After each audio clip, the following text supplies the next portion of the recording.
G'day, Brian Martin and Mark Gorski with you. Today we are talking about the 2013 Nike Free range of shoes. Now Mark, it's been a little while since we did our last video on the Nike Free range.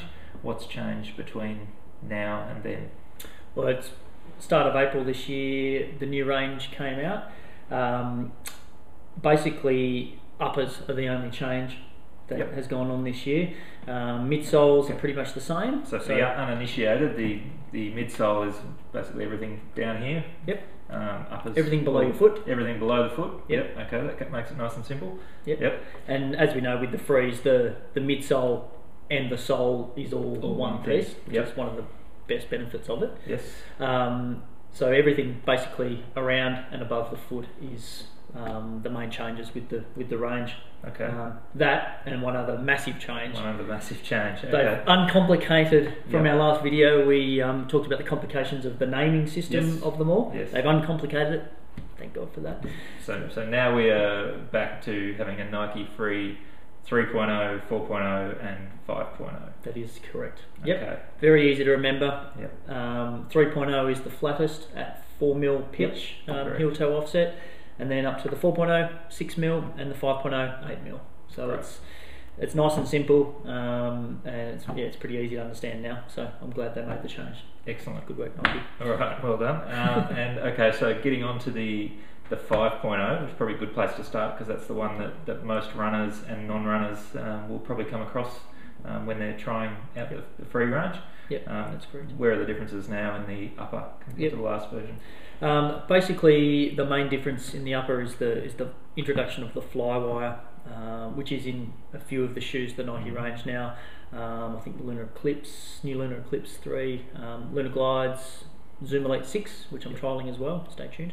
That Flywire, which is sort of wrapping around the midfoot, is the main introduction into the 5.0.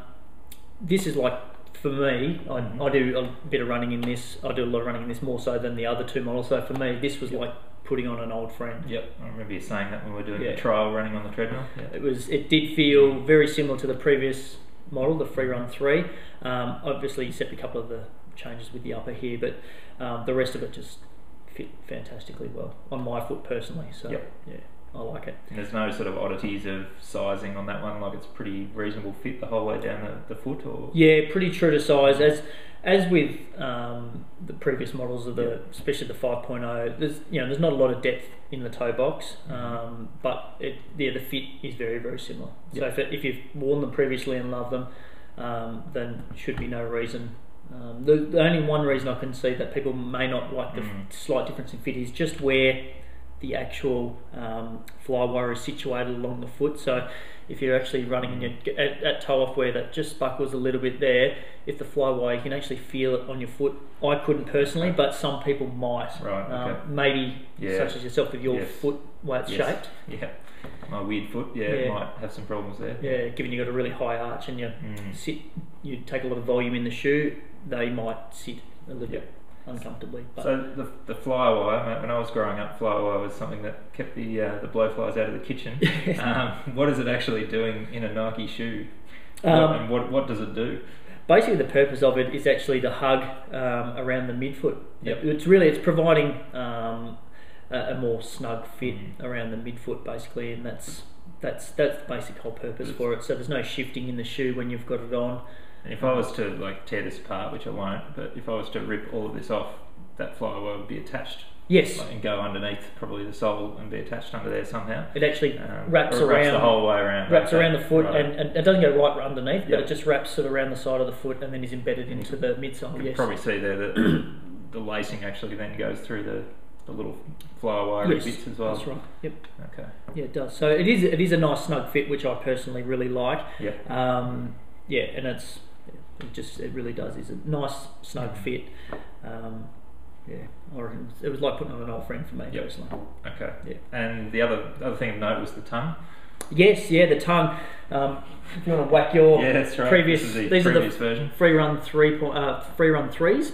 One of the main complaints from people was that the tongue kept sliding over the left hand side, and then the right foot slipped over to the right hand side. So it didn't worry me personally, but there were some complaints obviously about that. So aesthetically, Nike have changed that, and they've actually, it's still a separate tongue, but they've just sewn it in sort of halfway down, sewn it into the rest of the upper. So that won't move now. Doesn't shift around. Well, it doesn't shift around, and you don't actually, to be honest, you don't even notice the part where it's been sort of sewn in at all anyway when you're running in it. So aesthetically it will look better, but feel-wise, the same. Fairly similar. Yeah, fairly similar. So could you wear that without socks? Yeah, I reckon you could. Yeah. I actually reckon you could. But again, you would want to try it on in the store without socks first, if they let you, and have a run in it, just to make sure that the fly wire wasn't sort of getting in the way anywhere during stride. So that would be the only caution with that.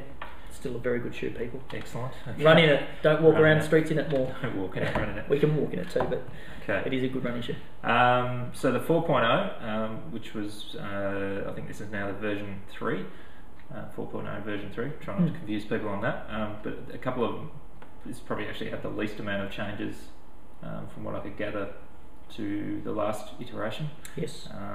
What's changed here? Again, upper change. We think they'll probably change the midsoles. They usually go on a 2-year cycle with midsoles, but the upper is every 12 months. So with this one again, it's as you pointed out in the previous one, it seemed to have sort of half of it had this sort of weird it was a bit rough pattern on it. It was almost and if you wanted to wear it without socks, it kind of bled through a little bit onto your foot. You wouldn't be able to actually wear it that comfortably. So they've now gone with a nicer, just sort of material, breathable material on top, which is a lot better fit than the previous model. So this is definitely a big improvement in the upper. To be honest, they have still got half tongue. The half tongue. So they've gone the half tongue again in this. They've only sewn it. It's an all-in-one piece, and it's only sort of all-in-one on one side and half tongue on the other. So. Again, really snug, comfortable. It does feel on the foot flatter, pitch-wise, but flatter as in the footbed's flatter as well. I see that as one of the biggest differences between the 5 and the 4 is this is more of just a flat ramp that you put your foot on, and this one has actually got a bit of shape. So if you like the feel of something under your arch, then the 5.0 is probably going to be the one that you gravitate towards a bit more. Absolutely. Not that this is more stable or anything than that one, but it does feel like it's got a bit more shape through your arch. Just a bit more curved in a way.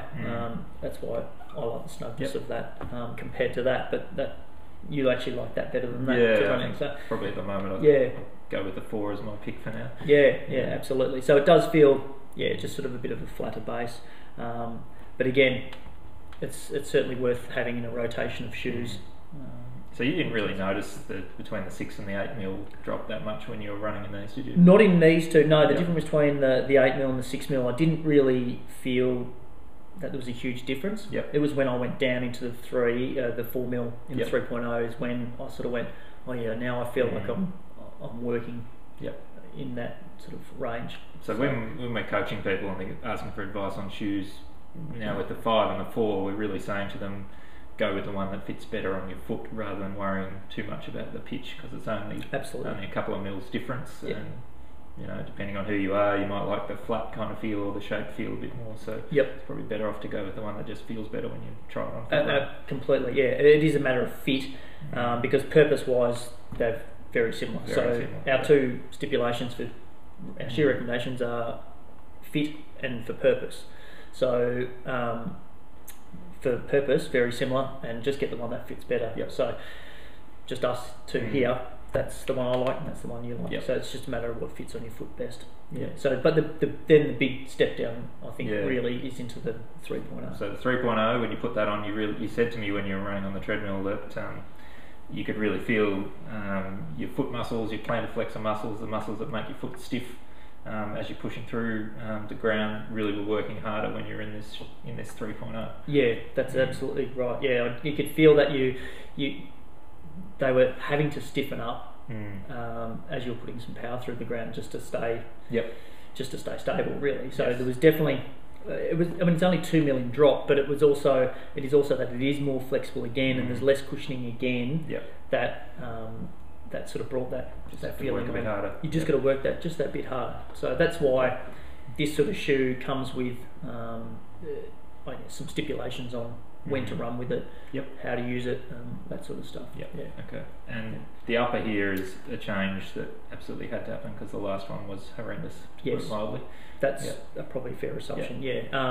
As has been sort of written about by a few guys already, the version 4 of the 3.0 was the upper they did muff it a little bit. So this is version 5. It is an all-in-one piece still, but people can actually get their foot into it now with the collar. People like yourself with the high arch just couldn't get their foot into the shoe to even try it on, basically. I did find it was a little, it did feel roomier in the forefoot, a little bit more depth in the forefoot than certainly than the previous model. So this material is just so much more flexible. And, absolutely.